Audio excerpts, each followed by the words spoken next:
Hi, ladies and gentlemen. I hope everything is going well for you during this lovely stay-at-home order. These are directions in case you run into this problem that you see on the screen when trying to access the food chain game. The way that we activate our flash, in case you've forgotten, is to go in front of your web URL, and where it says not secure, click there. You can see I have Flash listed right here. Most of you will need to go down to your site settings.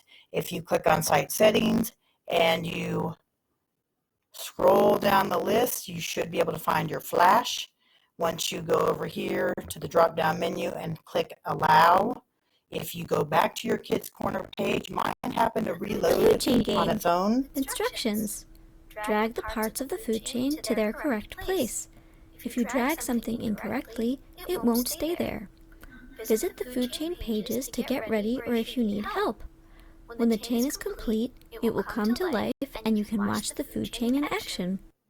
So if it gives you the directions, you might need to hit the reload button just because it says to do that, just to ensure that you get every page activated the way that it should be activated. I'm going to hit play the game and skip the directions. Simple chain. Ultimately, all you need to do is drag the animal in place. It even said in the directions, if you put it in the wrong place, it'll tell you are wrong.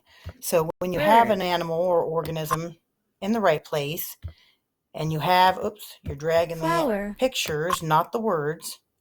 When you have them in the right place, you'll know because it will show you. Too easy? Try the next chain. Too easy? Try the next chain. There are 7 total food chains that you will be completing. Bigger chain. You need to score 100% on all 7 of these to get a 5 out of 5 on this activity. You can replay it as many times as you need to get that 100%. Most people tell me it only takes them about 5 minutes to do so. Enjoy this easy and fun way to earn a perfect score. If you have any questions, please feel free to let me know via email. Might take me a little bit to respond because I have lots and lots of emails I'm trying to respond to. Have a good one.